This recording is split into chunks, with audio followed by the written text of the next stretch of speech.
بیٹھے ہیں اور دعا کر رہے ہیں کہ یا اللہ اب میں بوڑھا ہو گیا، اب میں نظام خلافت نہیں سنبھال سکتا، اللہم ارزقنی موت الشہادت فی سبیلک، اللہ مجھے موت بھی شہادت کی دے اور دفن بھی مجھے مدینہ منورہ کا نصیب ہو۔ یہ دعائیں کرتے رہے سارے راستے میں۔ بہرحال آپ مدینے میں حج کے بعد تشریف لے آئے۔ ایک دن صبح کی نماز میں آپ نماز پڑھانے کے لیے حرم میں مسجد میں آئے۔ آپ نماز میں صفیں ٹھیک کر رہے ہیں کہ ایک دشمن ایرانی النسل تھا، ابو لؤلؤ فیروز المجوسی۔ ابو لؤلؤ اس کی کنیت تھی، فیروز اس کا نام تھا، وہ مجوسی تھا اور ایرانی النسل تھا۔ اس نے زہر میں بجھایا ہوا خنجر چھپایا ہوا تھا۔ اس نے حضرت عمر رضی اللہ تعالیٰ عنہ پہ جب آپ محراب میں تھے حملہ کیا اور پورا ایک طرف سے دوسری طرف تک کاٹ دیا اور آپ کی آنتیں مبارک باہر آ گئی۔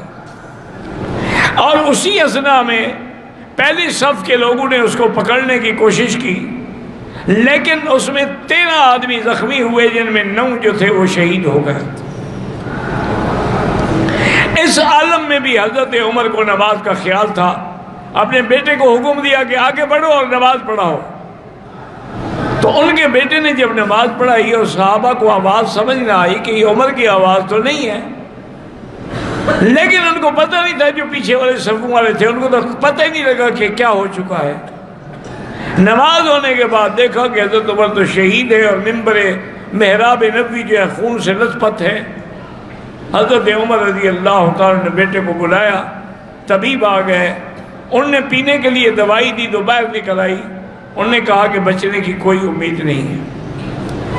حضرت عمر نے فرمایا کہ دیکھو اب ان باتوں کو چھوڑو، میرے بعد حضرت عثمان ہیں، حضرت علی ہیں، حضرت سعد ہیں، حضرت طلحہ ہیں، عبد الرحمن بن عوف ہیں، ان 6 آدمیوں کی میں کمیٹی بناتا ہوں۔ میں اگر کسی کو خلیفہ نہ بناؤں تب بھی سنت ہے کہ حضور نے اپنا خلیفہ کسی کو مقرر نہیں کیا تھا، اور اگر میں خلیفہ مقرر کر دوں تب بھی جائز ہے کہ حضرت ابو بکر نے اپنا خلیفہ عمر کو بنایا تھا، لیکن میں 6 آدمیوں کی کمیٹی بناتا ہوں۔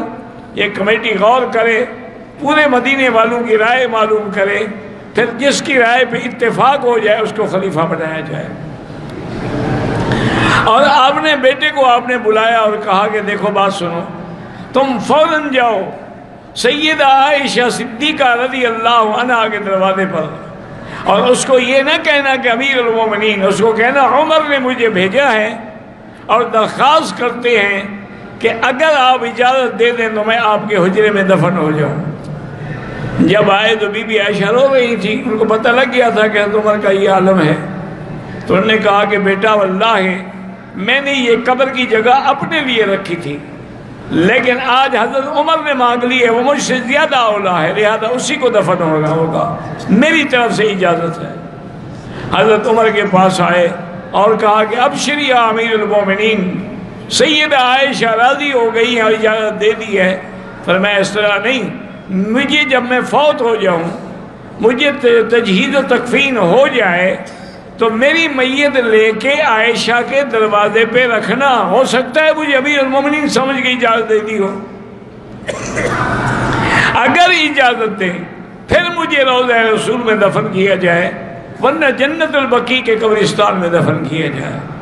حضرت عمر رضی اللہ تعالیٰ عنہ کو لے آئے، انہوں نے آ کے کہا، بی بی عائشہ نے روتے ہوئے کہا کہ میں نے اجازت دے دی ہے، اب یہاں حضرت عمر کا حق ہے، اور اللہ کے نبی کی پیشین گوئیاں جو تھیں وہ بھی پوری ہو گئی کہ خلقنا من تربۃ واحدۃ، کہ ہم ایک مٹی سے پیدا ہوئے ہیں، میں ابو بکر اور عمر، اور ایک ہی جگہ ہم دفن ہوں گے اور قیامت میں ہم ایک ہی جگہ سے کھڑے ہوں گے۔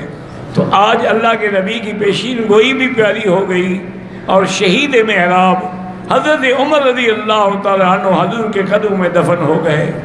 آپ اندازہ کریں 22 لاکھ مربع میل پہ حکومت کرنے والا عمر جب فوت ہوتا ہے 86,000 درہم قرضہ ہے آپ پر، قرضہ چھوڑ کے مرے ہیں، اور آپ نے وصیت کی تھی کہ میرا جو مکان ہے بیچ دو اور قرض ادا کرو۔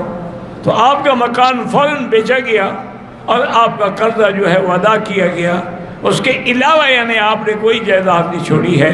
رضی اللہ تعالی عنہ وارضاہ، اللہ تبارک و تعالی نے آج یعنی مراد نبی کو میں شہید محراب کو دفن بھی کہاں ملا؟